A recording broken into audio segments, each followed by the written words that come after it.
I'm Reverend Pattii Yoder from the Unity of Light Spiritualist Center in Vestal, New York. And this is our YouTube channel where we are doing teaching and meditations and sharing some things with our followers. And tonight we're going to interview our assistant lead pastor and the vice president of the Uolsc in Vestal. And so I would like to both welcome Reverend Katey Gabello and Reverend Ray Johnson of Uolsc is also going to be here with us tonight, assisting with the interview. Reverend Katey, it's good to have you. Thank you. Thank you. It's good to be here tonight, and I appreciate all that you are doing, both you, Reverend Patty and Reverend Ray, to get this going and to have me here. So thank you.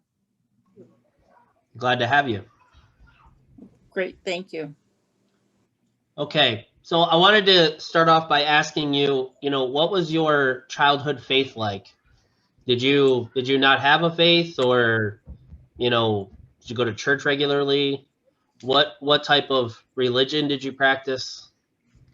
I'll just let you go with that. All right, thanks. I actually grew up Catholic. I was raised in a Catholic family. My ancestors, well, most of them were Catholic on my father's side, at least, and I was raised in that faith. So it kind of gave me a good foundation for what I practice now. So yes, I grew up in the Catholic faith. So what got you started on the spiritualist faith? What got you involved in, your current practices now? Well, I kind of, I sensed that there was something more that I wanted to add to the Catholic faith, or tweak it a little bit. I actually went to school for massage therapy, and it was through working energy work with my massage work that I started to discover that there was something more that I wanted to tap into. And because I was feeling all this energy, I was seeing auras, and I just had the inner knowing that there was something more that I wanted to discover and investigate more than the faith that I was raised in. So that kind of got me into that got the path started, I guess is a good way to put it. So, Reverend Katey, when did you realize that you were called to be ordained? Where on this path you were on did that occur? I actually, through kind of a coincidence, I heard about this church through a friend of a friend, and then I met a woman who was a psychic medium, and I went to see her just because I was searching, and I knew that I wanted something more, something different, but I just didn't know exactly what that thing was. And I had been searching for a long time. And so I went to see her, and then through her, I found out that there was a church that you could go to who worshiped Christianity, worshiped Christ, and that you could adapt both the psychic mediumship part and develop your spiritual path also even more. And so that was in 2010. So it's been a good 10 years of really consciously seeking a spiritual path. And that got it all, the ball rolling for me. So it seems like it was a natural flow for you to select Christian spiritualism within which to be ordained, At which point did you decide to be ordained as a Christian spiritualist pastor? I don't know the exact amount of time, but I will say it was less than 6 months once I started going to this church. And once I started, I was going every week, and every day out of every week I was pursuing, like trying to learn more. I wanted to learn more about the energy work. I wanted to learn more about, tapping into the mediumship and all of that. And because I think on an intuitive level, I knew that this was something that's available for me, but for all of us, that is a resource and a gift really to be able to help us in our lives. And I was just eager and hungry to learn more about it. So that was in 2010 that process started. I call it my conscious spiritual development. So where I actively participated in this search. So the Uolsc in Vestal was your first organization that you were involved in Christian spiritualism. It was actually my second. The first one was only a 6-month stint that I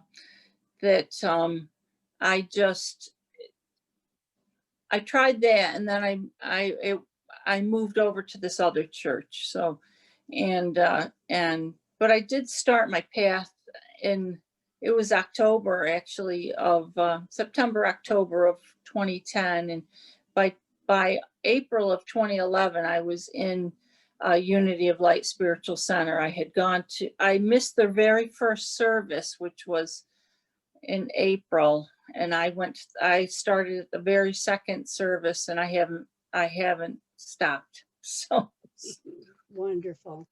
Thank you.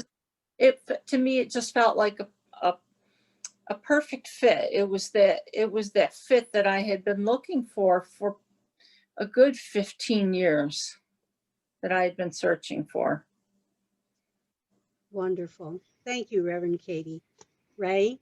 That's it's amazing to hear your story, because you've gotten to, be right alongside of us when our story started.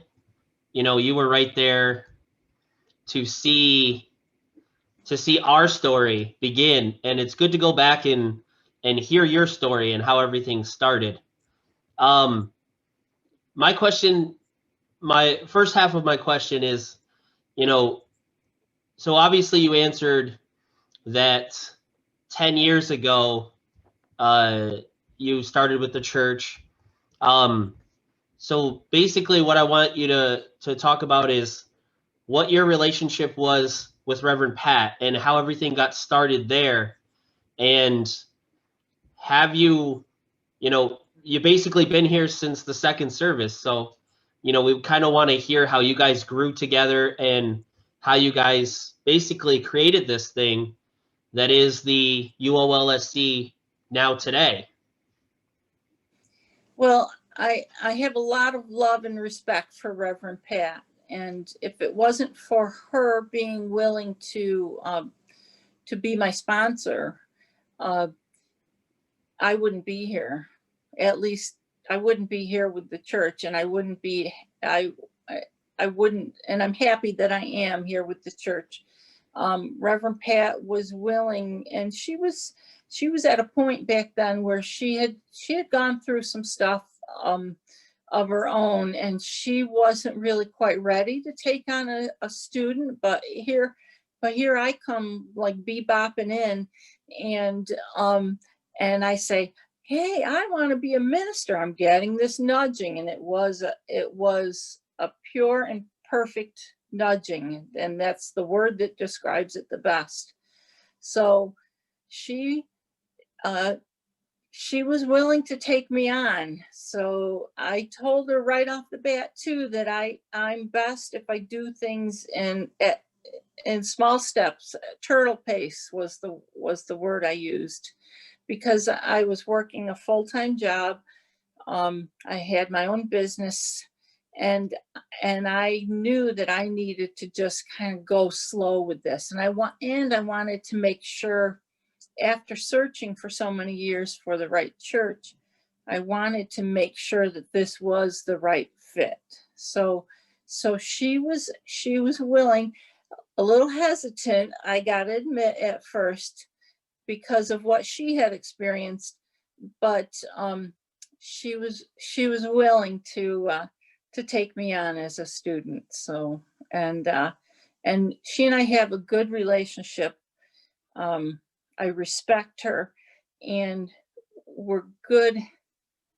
We just work well together. So, and I thank her for going out on that limb and taking me on as a student. So.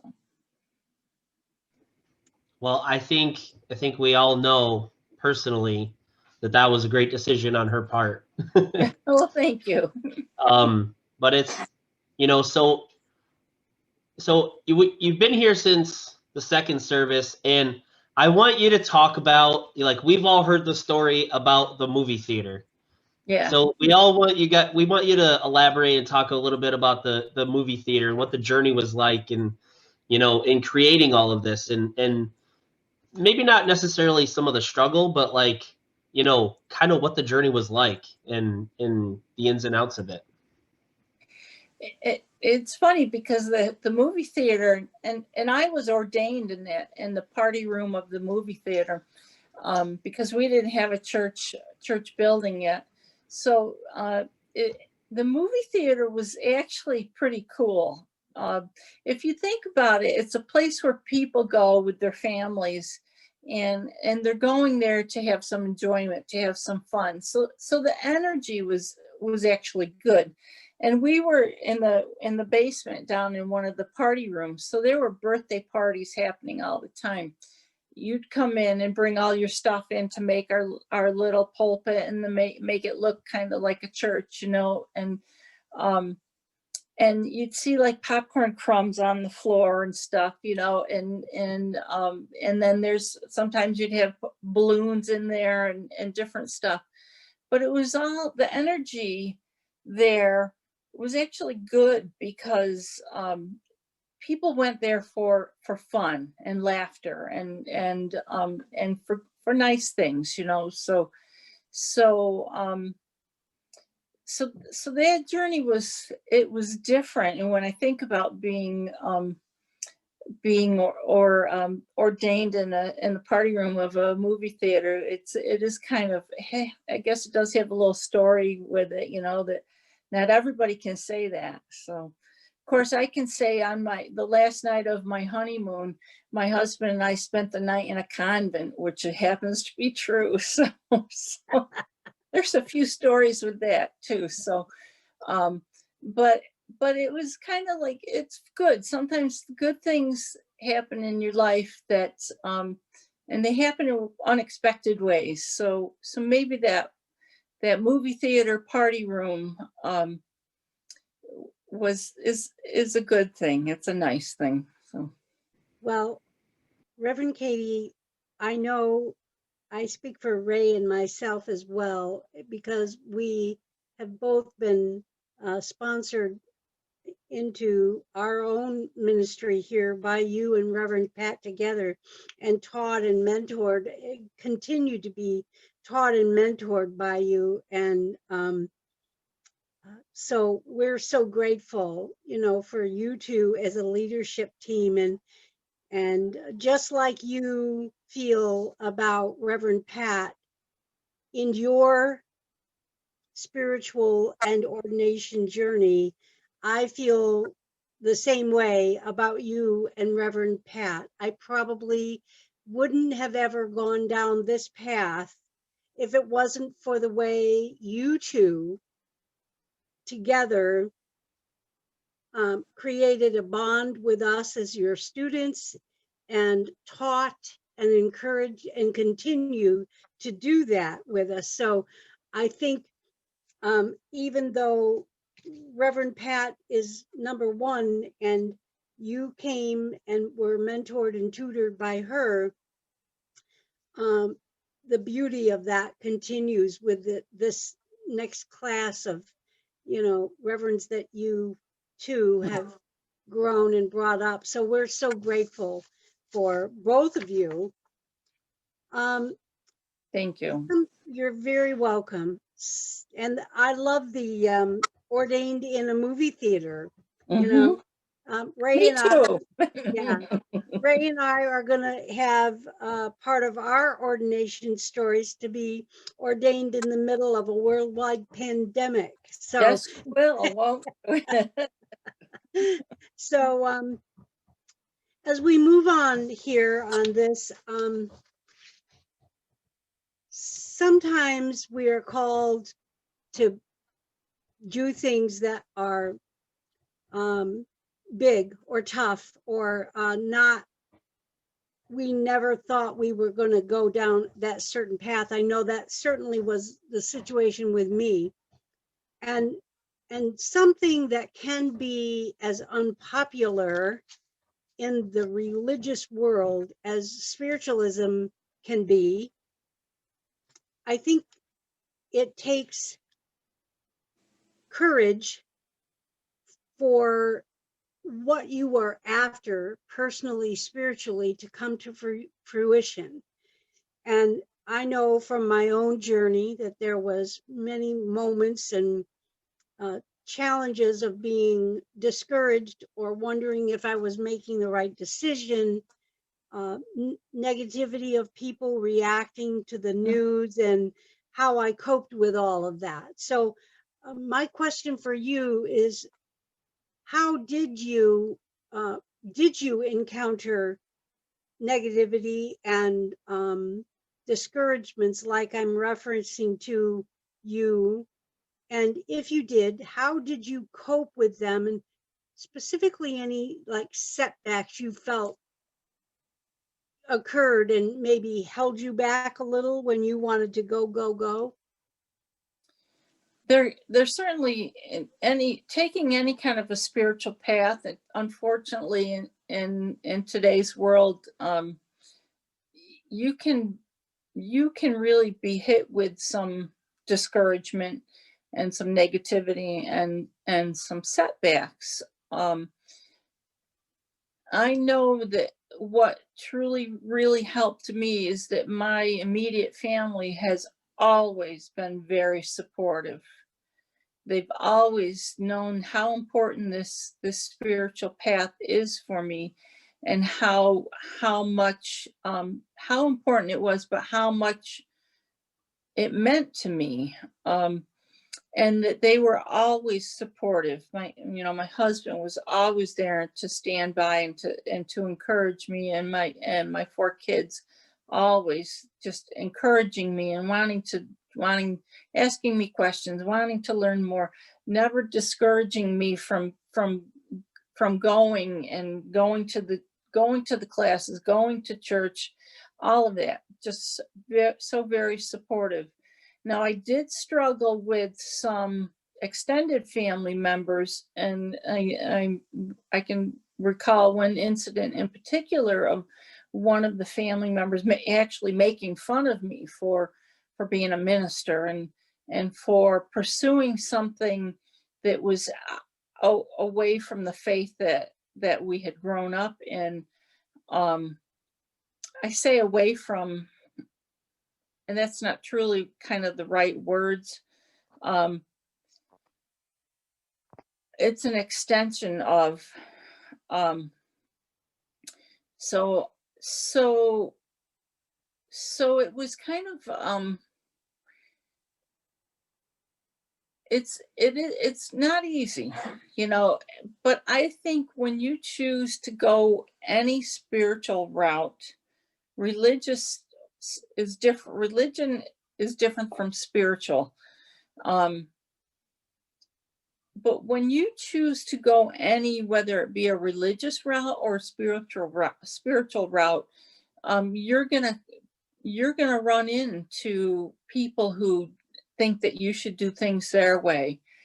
We are all on this journey on the earth plane. We all each have our separate journeys. The Dalai Lama said, many, many faiths, one truth. And I repeat that to myself so often, because it is so true that we all might take a different route to get to our destination. But the important thing is that we're taking a route, we're choosing something to bring ourselves closer to the Creator. And it doesn't matter. You have to, each one of us has to find out what works for them. And I chose spiritualism, Christian spiritualism, especially because to me it was honest and it was truthful. And that's what I wanted. You know, I couldn't agree more. It's a blessing, and it really is fulfilling to do something that you are called to do, something that feels right to you. And it's just, I don't know. I can't explain it any more than you just did. You know, it just feels right. You know, and that's it. Yeah. Yeah, and I know it's tough. I've actually dealt with it a little bit in my family as well as my wife's family.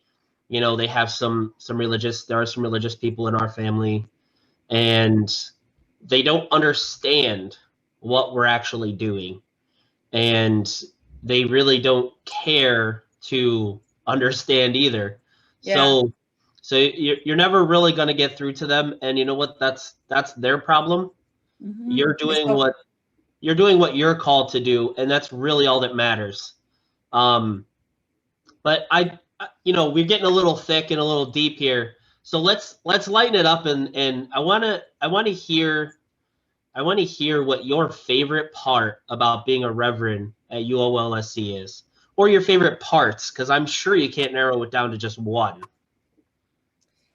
You're right. I can't. So, I truly, I love the congregation. I love the fellowship. I love working with the other ministers. There's so much growth that happens all the time. We go to church on Wednesday nights at 6:30. And you can feel the beautiful energy and the beautiful vibration that's in the church. And we all walk out, and you can tell by the smiles and the expressions on people's faces. We walk out feeling inspired, being uplifted, being fulfilled, getting some of the things that we need. Now, all of our problems aren't solved, but we walk away feeling better than when we entered the church. And that working with spirit, knowing that we have angels and guides and saints and ascended masters and our own family members who are in spirit, knowing that we have them helping us and being able to connect with all of those, it just shows me and proves to me what a loving God that we have, because Mother, Father, God has put those helpers in our paths for each of us, so that we can grow and try and live the best that we can. So learn and grow and experience. So that it's kind of a mix of my favorite things. There's a bunch of it. So, but I love working with people. I always have. I always have worked in healthcare and always have worked with people. So that's this is an extension of what I've done for many years. So in working and healing. So. Thank you, Reverend Katey. I want to go to the question of the future of UOLSC. Where, when we talked with Reverend Pat in the interview before yours, she told us, you know, her visions for the future. And I actually would like to hear, I know that yours and hers are probably pretty similar. However, I would like to hear your vision, because we just said we all have our own callings, our own perspectives. And I wonder really if yours is exactly the same as hers. I assume you have a different twist, same long-term vision, but something that applies to you. So please share with us your vision for the future of UOLSC. Okay, thank you. I have not heard Reverend Pat's yet. I haven't had the chance to sit down with that. So, but this is my version of what I would like to see. I would like to eventually see us in a bigger church building. I'd like to see the ministry staff grow. I'd like to see the fellowship, the congregation grow. As we grow in each of those, the building, the ministry, the essential workers within the church, and the congregation grow, that means we're reaching more people, and that we're helping more people. Hopefully we're helping more people. And if we can see all of those things grow, then we're actually opening up more doors for them, opening up more doors for ourselves. We're all learning and growing as each day goes by. And ultimately we're doing God's work. So we're helping to bring people into a closer relationship with the Creator.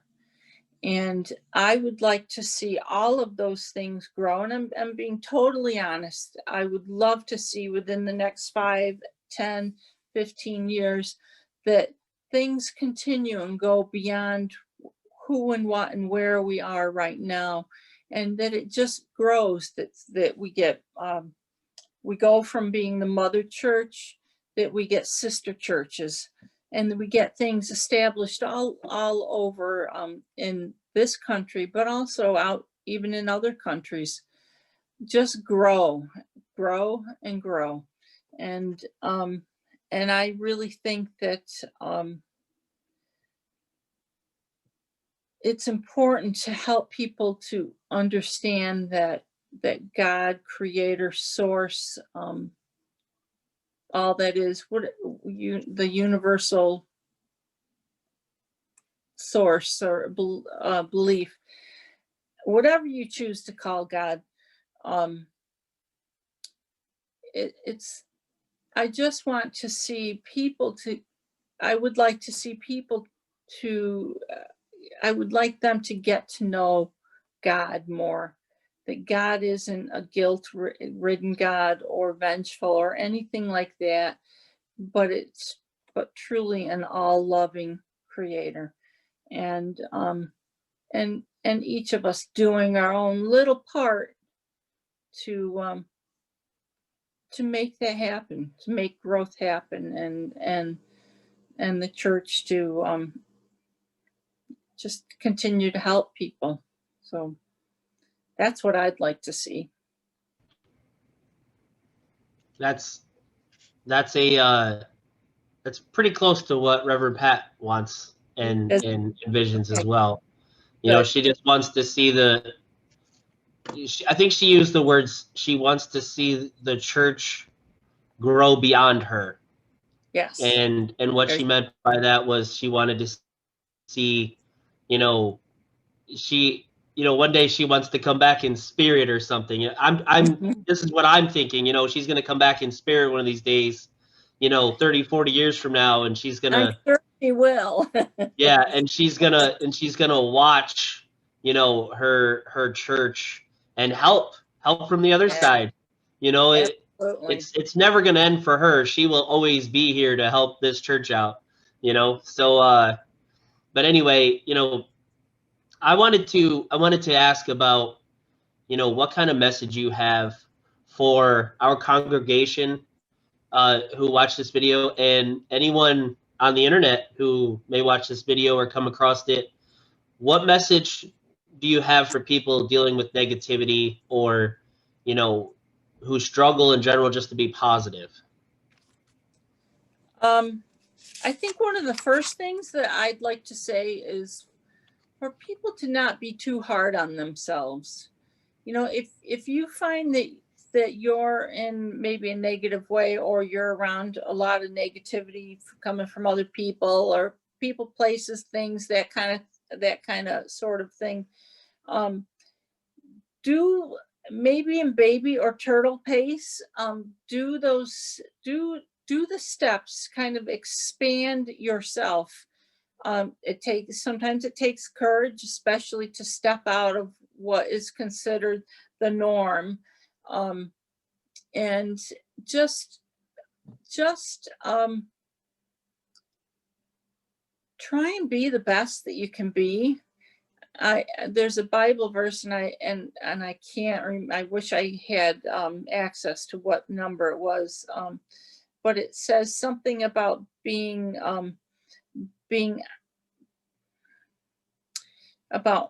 honest, and being noble and honest, and just being the best that you can be, walking in God's light, and just trying to do your best. Something that's really important, prayer is so important, and prayer doesn't have to be formal words. It can be just a quick little blurb of like how you're feeling, and just talking to God. God wants to have a connection, a conversation, a relationship with each of us. And just expanding on that, and knowing that you have this this beautiful helper above, that is there for us. Just meditating and praying, and don't be hard on yourself. If you don't get some time for meditation, it's okay. Try the next day, or even just 5 minutes, or do the best that you can do. The more you put into it, I will say though, the more you put into your spiritual path, the more you pick up inspirational reading, the more you pick up maybe you like to read the New Testament, the more you pick up, and the more you put into that spiritual path, the more you're going to get out of it. Okay? So take that 10 minutes a day and read something that inspires you. Read something that's going to make a difference for you, and then you in turn can make a difference for someone else. So the more you put into it, the more you're going to get out of it. So it's your choice. God did give us free will, and it's your choice. So I would suggest to everyone, go for it, because it's only your opening up your spiritual path is only going to enhance your life and the life of your family members too. So it's just a win-win all the way around. So Thank you, Reverend Katey. And actually, the Bible verse that you referenced, thank you. yeah, I'm telling you, it's one of my favorites. It's Philippians 4:8. Yeah. It's whatever is true, whatever is noble, whatever is right, whatever is pure, whatever is lovely, whatever is admirable. if anything is excellent or praiseworthy, think about such things. That's So, it. Thank you, yes, Patty, for you're finding that. welcome. I Yeah. love that verse, and I'm It's one, glad you brought it up. it's like one of my favorites too. Yes, Yeah. yeah. Yeah. And it's And that's, so true. yeah, that's where our minds are supposed to be, on Absolutely. that kind of stuff, not on the worry or the, fear and things like that. And your your um your advice is right on, not to be too hard on yourself, and to, you know, um my I love the Maya Angelou quote that says, when you know better, do better, Yeah. right? That's So wonderful. just taking the steps to do better when you know you would like to, when you learn new things and you want to do better, just help yourself Just go. move on. Great Yeah. advice. Just go with that. Yeah. I like that. Thank you for finding that Bible verse. That was a perfect ending, I think. Yes, I didn't have to look too hard, because like I said, it was one of my favorites, and it was like I knew right where to go Yeah. for it. So I want to talk for a minute about daily spiritual practice to grow your relationship with Creator God and grow your own spirit in the process. So the question specifically is, what is your daily spiritual practice? And what advice do you have for somebody who might be struggling with establishing that for themselves? Um, you know, for me, one of the very first things that I picked up were there's books. They're called, and they're nice, and they're called Jesus Speaks. Those were books that I picked up right off the beginning, and it's little prayers and little affirmations that just kind of help you start your day. So what I would do, and I still do it, although sometimes I get a little lax, I'm going to be honest. Um, so, but for me to start the day right, I'll pick up something that inspires me, some like the Jesus Speaks book, or some other books. I've been reading a lot of the New Testament lately, and I've always gravitated towards the New Testament. And just reading about the teachings of Jesus, and pick up something like that that's going to give you that fresh start to the day. Sit and have your cup of coffee or whatever it is you do. Maybe get up 15 minutes earlier than you normally would.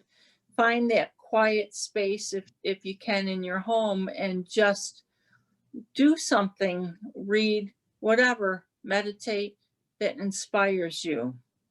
Start even before you get out of bed, and just the daylight is the sun is coming up, it's turning into daytime, daylight, and just have a heart of gratitude. Feel gratitude, show gratitude, express gratitude. And that makes a whole bunch of difference on how your day starts. If you can have the attitude of gratitude, it just sets the day on the right pace. And even if you're driving to work in your car or whatever, whatever you're doing, say some prayers. Just feel that. Gratitude is huge. I can't even speak enough about it. If you can feel that, then it opens up so much more positivity, and being grateful for the beauty that's in your life, and seeing the beauty before you see the negativity, seeing the positive. So I try to start my day with that. I know when I do, it's sometimes you got to take the time. Most of the time you have to take the time. And when you do start with that part of the day, when you start it off that way, it just sets the pace for the whole rest of the day. So, so my recommendation would be to start it off with inspiration, whatever it is that works for you, gratitude and inspiration. Yeah, some of the great pastors out there say when you start your day with God, God will be there all day. Mm-hmm. So, it's just a good rule of thumb to start your day with God. Yeah, great. I just wanted to know if there was anything we hadn't touched on or anything we hadn't covered that you possibly wanted to speak about, anything about your journey or anything about the church that you wanted to speak about, anything specific or just anything in general. I think I just want to reiterate about pursuing your path and how much once you do decide to open up spiritually, how beneficial it is. It is for you, but it's not just for you. It's for those you love that are in your life. That it makes you a much more content and a person that has more joy in their lives. And it's not instantaneous. It's something that you always have to build upon too, and be patient with yourself. Don't beat yourself up, or just be kind. Be as loving to yourself as you are to others. And sometimes it's hard for people to love themselves. It's easier to give to others that love, but to keep that too for yourself is it's not always easy. But you will learn as you open up to your spiritual path and choose to. You'll learn how valuable that you truly are, and that you can share that wonderful feeling and that love with all of those around you. So so I just want to say it's I think I've said earlier, it's just a win-win when you choose to pursue that path. So Sorry. it's just a win-win when it's fine. It's a win-win when you choose to pursue that path. So so I just hope that those who are listening can hear those words and really take it to heart and do that for themselves. Reverend Katey, I want to thank you so much for joining us today. And Reverend Ray, thank you for helping with the interview. And I want you, Reverend Katey, to know that we both are so grateful that you took the time to speak with us. It's a joy for both of us as we're learning to move forward in our own callings, to have this opportunity to talk with those around us who are teaching and mentoring and inspiring us. And you are certainly one of the great joys on our leadership team. And I am so grateful for your sharing what you have. For those of you who live locally and have an opportunity on Wednesday evenings to join us for service, we meet at 6:30 at the Uolsc building in Vestal, New York. You can Google our webpage for directions and the street address, but we're there every Wednesday at 6:30. At this time, we do observe COVID rules. We wear masks at our service, you sign in when you enter the church, and there is a limit based on capacity restrictions. So we've seen a lot of people coming in early to make sure that they get to be staying and joining us. So you might want to keep that in mind. Thank you, Reverend Katey, Reverend Ray, for your time tonight, and God bless both of you and your families. Stay well and peace be with you. Thank you, and God bless you. Thank you.